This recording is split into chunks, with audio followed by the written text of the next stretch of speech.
welcome everybody. I have again Jay Smith. We're going to jump in and have a little chat. If anybody doesn't know, his channel is Fanda Films. That's with a P at the beginning. And Jay, thanks very much for coming along. And I just wanted to really ask, what are the developments, if any, and what's been going on with the preservation of the Quran fiasco, really, I guess. Well, it's this is good. The preservation of the Quran has pretty much been receding back into the background now. The preservation is the whole issue. And the last time we talked, we did talk about the admission by the two scholars, Dr. Shabir Ali and also Dr. Yasir Qadhi, where they finally admitted that probably the Quran is not as well preserved as they had thought. And that has just been running and running and running, Kate, for the last 6 weeks. And that's why it's made my job so easy. It's made your job so easy. I understand you're telling me no Muslims have showed up at Speaker's Corner. There's a good reason they haven't showed up at Speaker's Corner. They know that they're going to be put on the back foot. And they know that all of this material is going to come just descending on their head. What's fascinating to me, Kate, is that for so many years, anytime we've been down at Speaker's Corner or anytime that we've been engaging with Muslims face to face, it has always been the Bible that's been attacked. You notice we've always been on the back foot for us. We've always been on the defensive, and they've had all kinds of attacks. And they have elevated the Quran to such a position in contradistinction to the Bible that now, as you just said about 10 minutes ago, the roles have changed. They put their Quran so high up on a pedestal that it is inimitable, that it is above criticism, that it does not have any, that it has no differences in words or letters or verses. Everything that we see in that Quran today is exactly the same Quran that existed at the time of Uthman, that existed at the time of Muhammad, that exists in those preserved tablets in heaven. Now, you know, Kay, whenever you get up on a ladder at Speaker's Corner, you only want to go up 2 steps, right? If you go up to 5 or 6 steps, you get up so high, the first person that knocks you down, the further you fall.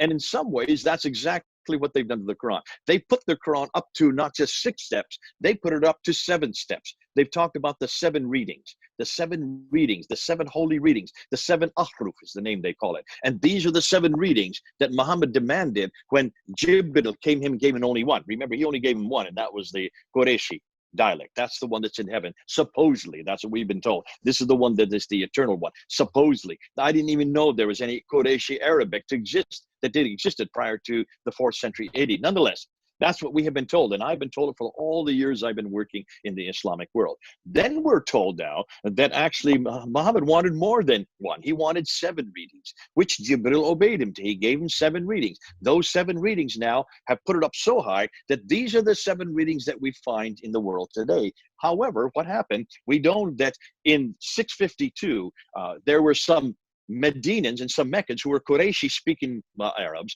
They were up in Azerbaijan and they were having a battle.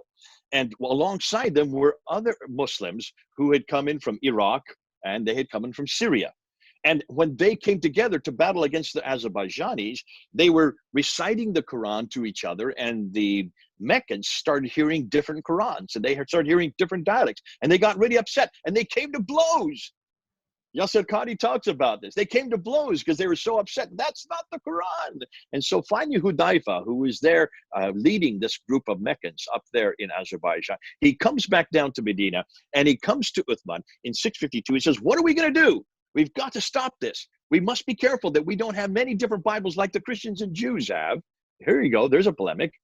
So we must bring it down to one Quran. We must make sure that we rewrite the Quran. Can you make sure that you get Zayd ibn Thabit, the guy who wrote the first Quran to begin with, back in 632, to take that copy that he had written and bring it and rewrite it again in the Qurayshi dialect, which Uthman demands Zayd ibn Thabit do, the secretary of Muhammad, and he writes it in that Qurayshi dialect. So now we're back down to one Quran. Are you getting that? Okay, one Quran.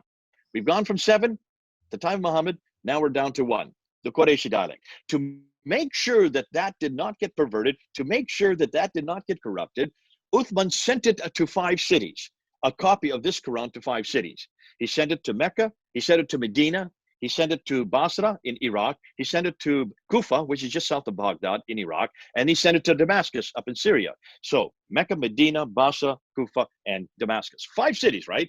And he sent a reader with each of the copies so that the reader would read it in the Qurayshi dialect. You can't get more.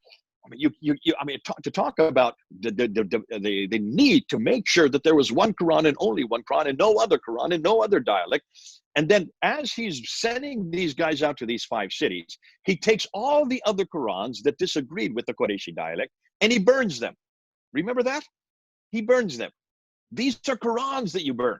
You don't burn recitation. You don't burn someone's tongue. You don't burn someone's voice. You can't burn a voice or a tongue. You have to burn manuscripts. You have to make carbon out of them. So these are manuscripts. What manuscripts did he burn? Well, the ones that they were doing up there in Azerbaijan, the ones that were coming from Iraq, the ones that were coming from Damascus, right? So that happens in 652. Now, this is where it gets really exciting. So one Quran now has been finalized. This is the Quran that Muhammad had. This is the Quran that Uthman had. And these are the 5 different codices, mushafs, that were sent to 5 cities. So here's the first question, Kate. Where are those 5 mushafs? Does anybody? You're looking at me blankly. Well, I wouldn't trust Uthman as far as I could throw him. I mean, your assertion that it's definitely the same one that was given by Muhammad, when in Muhammad's own time there were definitely 2 recitations, because there's the story of the guy who hears an alternate recitation and wants to jump over and, you know, bash the guy up, and they both go to Muhammad, who vouches that they both are authentic. But other than... No, that's the 7. That's the 7. That's the 7. Remember when he brings Umar by the scruff of his neck? Umar does this. Umar brings this guy by the scruff of his neck, brings him in front of Muhammad, says, recite it. He recites it. The Imam says, now you recite it. Recite it. So he recites it. And there's 2 different recitations. Muhammad says, they're both okay because I have 7. There are 7 recitations. So that's the original 7. That's the original ahruf. All right? But see, that wasn't good enough. That wasn't good enough for Uthman. That wasn't good enough for Hudayfa. They didn't want any other than the Uthmanic one, the Qurayshi one. And that's why they brought it back down and they only made 1. Out of the 7, it came back to 1. And then they burnt everything else. So now you got a real problem. Now we got a real problem.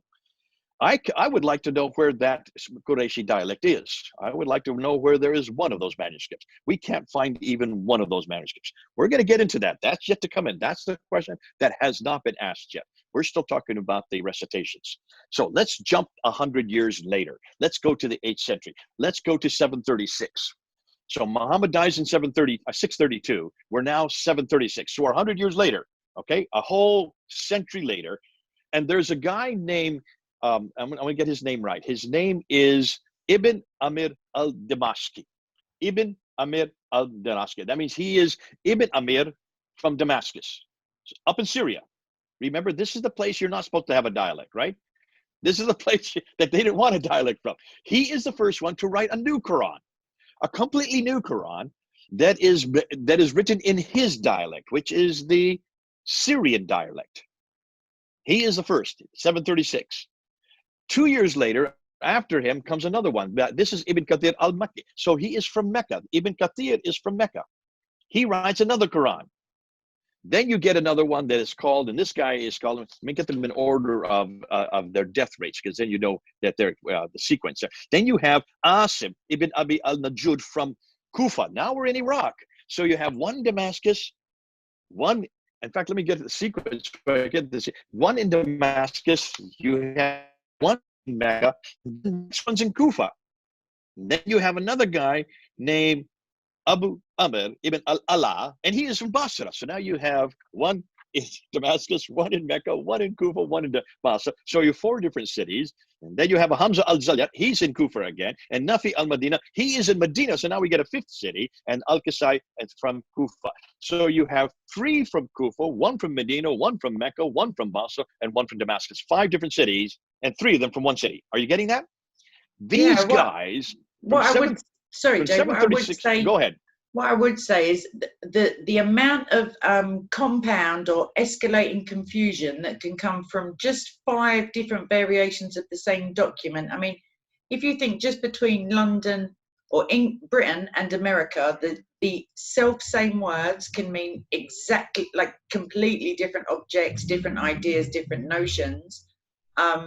So it's exponential, the amount that the the Arabic language can change, because there are modern day Arabic speakers who say that the grammar in the Quran is incorrect, it's quite poor.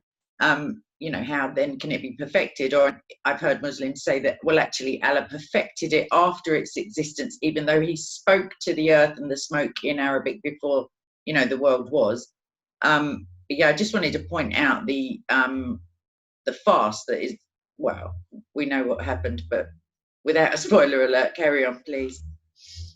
Okay, well, let me ask you this. What do you think is any different from these 7? Remember, these are now 7 different Qurans that were now being introduced in the 8th century, 100 years after Muhammad. In fact, they go to 150 years after Muhammad because they go all the way up to 805. So from 736 all the way up to 805, these new 7 are introduced. What is any different between these new 7 and the Qurayshi one that was built, that was created in 652? Do you know the difference? My understanding is, and I may be completely off, is that the dots and the vowel sounds were not added for a couple of 100 years. So that also. No, this is when the dots and the vowels were being added. This is because of the dots and the vowels. 5 dots, 3 vowels. It all has to do with 5 little dots and 3 little vowels. That's it. But see, here's the problem.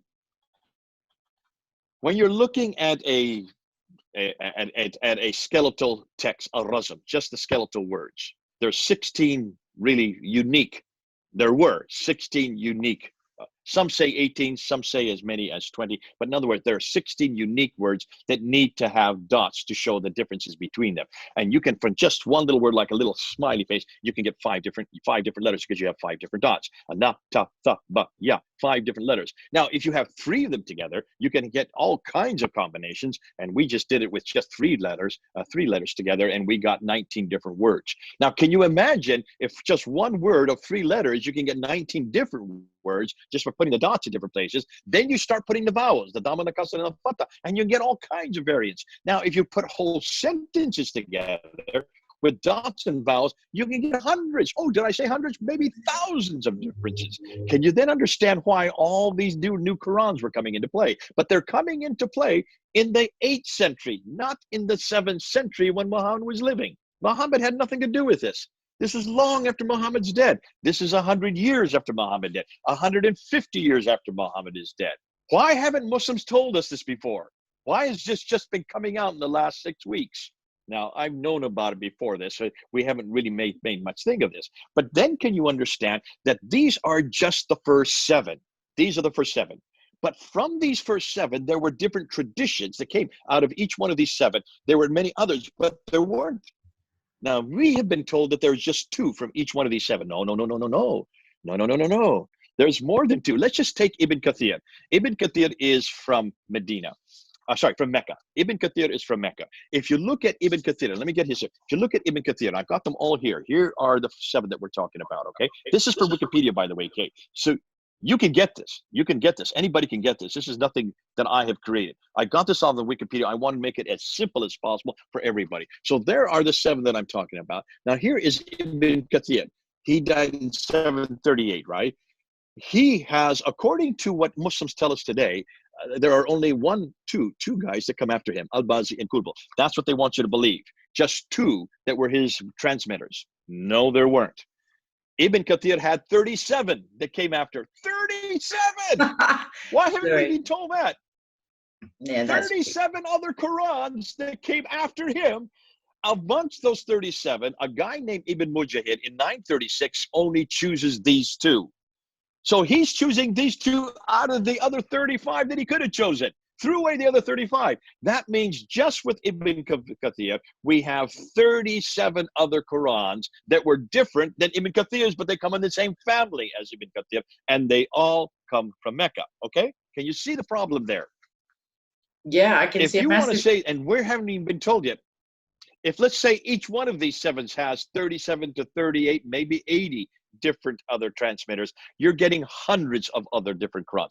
There could be hundreds. We have yet to find out. This is what we're looking at right now. How many of these different transmitters what I'd like to say at this now point exists is that what we were discussing earlier also is that I think that the entirety of the problem, I mean, I've been thinking of things as you've been speaking. I mean, one of them, when you said how many Muslims know or why haven't Muslims told us this, I think genuinely that the average Muslim on the street, so to speak, had no idea of this because of Qadi's words when he said what the normal Muslim needs to know is this.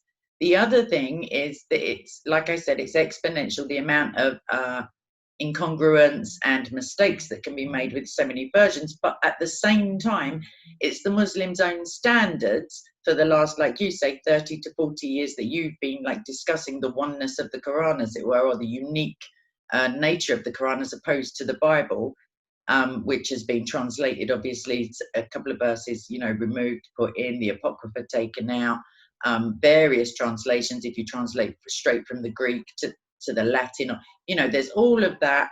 But we know, and we have evidence for every single change that's been made, for every, you know, which scribe potentially has done these things. You can, you know, there's countless documents in support of the authenticity of the Bible. Whereas the Muslims' own standard for the Quran, that it's not one jot, not one dot, not one ayah has been changed, nothing at all, sets them up for such a massive fall. So rather than the seventh step of the ladder, I would say that they elevated it to the status of a miracle, even though the Quran itself says that Muhammad will bring no miracles, and he brought the Quran theoretically. So I just think it's a whole heap of Can you then mess. understand that? Yeah. Can you see then, if you're doing a comparison between the two, we would never make these claims about the Bible. We never have made these claims about the Bible. We've never said that it's eternal. We've never said that it was sent down over a 22-year period to one man. We've never said that there were different dialects to begin with. We've never made these kind of claims. We've never claimed about 7 different readings of the Bible. Thank God we didn't make these claims, because we knew that the Bible was written in Hebrew, then it was written in Greek. And the reason it was written in Greek is so that everybody in the Greek area, because the Greek was the lingua franca, the international language of its day. Yes, of course, Jesus spoke in Aramaic and he spoke in Hebrew, and he also spoke in Greek. How did he speak to the centurions? But when it was written down, what Jesus said, it was written in Greek for the reason so that as many people, as many places, as many different eras could read it and understand it. The Bible was meant to be read and understood. The Quran was not meant to be read and understood. It was meant to be memorized, and you receive barakah by memorizing it. So that's why it is so ulta-purta. But I'm not even talking about the internal parts of the Quran. I'm not even talking about the internal contradictions or the historical anachronisms or the scientific errors of which the Quran is replete. That's not what bothers me right now. I'm just talking about this one little problem called preservation. Which Quran is the one that we're talking about? And did it come from God? Did it come from Muhammad? Did it come from Uthman? Or did it come from man? It looks like it came from man, because we haven't even stopped at the story. Remember, I said between Ibn Kathir and Ibn Mujahid. So we're talking about 736 to 936, that 200-year period from 736 to 936, when Ibn Mujahid finally chose these 7. He didn't choose these 7 until 200 years after the fact. Now, see, that's another thing people don't want. That's why it's so important we put up a timeline. So let me put up a timeline. Let me just show you right now so you can see what we're talking about, okay? This is the timeline that I put up on my own video. So here we go. I'm going to now make this big so everybody can see it. Look at this timeline here. So see Muhammad over there on the left? You can see Muhammad there on the left. He dies in 632, right? Okay, now Uthman's Quran is in 652, roughly 20 years later, right? And then you have one Quran at the time of Uthman, because he's the one that wants one Quran. Now, suddenly in 736 comes Ibn Amir from Damascus. Then you have Ibn Kathir from Mecca. Then you have Asim Ibn Najud from Kufa. And here you got Abu Amr from Basra. Then you have Hamza al-Zayyat from Kufa. And finally, you have Nafi al-Madina from Medina, and one more, and that's Il-Kasai. Those are the 7. Those are the magical 7, right? Now I'm just going to take a big pages off for a minute, because I want to then show you where is it that we find out that these are the 7. This guy, this guy here, that's Ibn Mujahid. He says these are the 7. But take a look over here on the very far left. Wasn't there a 7 readings to begin with? Take a look at the difference between 632 and 736. There's 100 years right there. So this cannot be the original 7. This is a whole nother 7, because they only begin to appear in 736, over 100 years later, right? Yeah.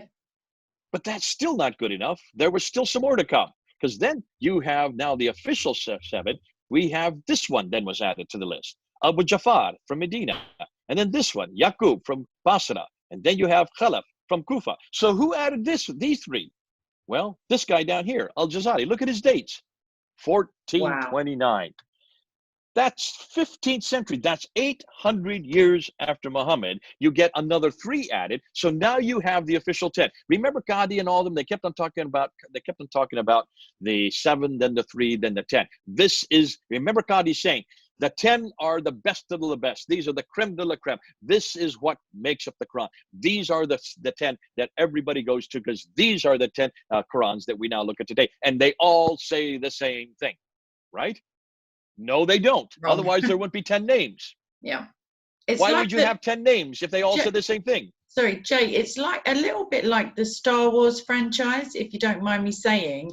I mean, there's 3 main films and then a prequel comes out and then there are 2 like sequels. It's like an alternate timeline almost, because you've got people in the 15th century vouching for the 10th century, people in the 10th century vouching for someone who died in the 9th century. I mean, and all of this is to do with the 7th century, when there were a completely different 7, because even if one of them genuinely survived, the other 6 to 9 that then came forward cannot be the same. And why would you change it after Uthman went to all of the trouble? I mean, obviously, if Muhammad talks about 7 recitations and they are no more, it seems to me a little Machiavellian, really, to try to recreate a different 6 to make a set of 7 again. It doesn't make any sense. Okay.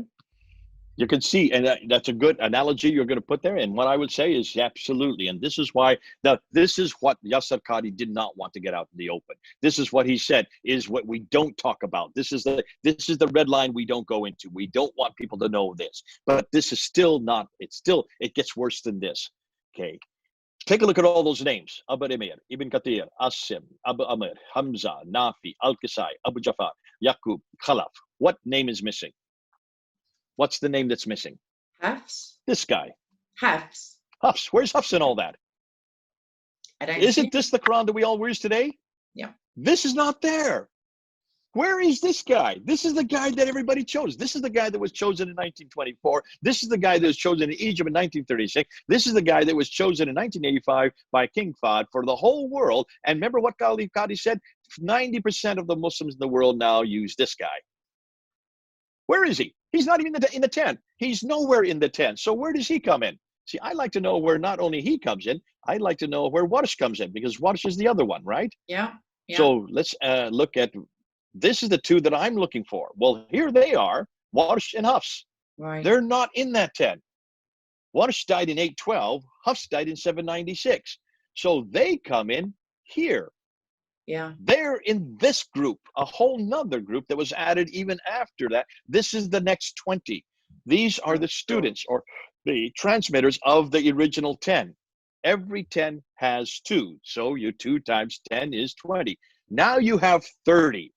But they're in that group that comes much after, and more than that. Take a look where Hafs is from. Hafs is from Kufa. He comes from Asim, Ibn Abi al-Najjud's family. He comes in that tradition. That is Iraq. Remember at the very beginning with Uthman on the left? Remember Uthman? They had to bring the Quran down to 1, and it had to be the Qurayshi dialect. Remember our whole discussion started out with that? If you're going to make it in the Qurayshi dialect, send 5 different examples out to 5 different cities with 5 different readers, so there is no corruption, and then you burn all the ones that are left behind, including the Kufa dialect, including the Basra dialect, including the Damascus dialect. Why then is the one that they chose today in the Kufic dialect, the very dialect you're not supposed to have it in? Remember, Muhammad never knew about anybody in Kufa. When he was living, there was nobody in Kufa. That had not come under their control yet. Nobody from Kufa really, Muhammad knew anybody that time. There were no Muslims that far away.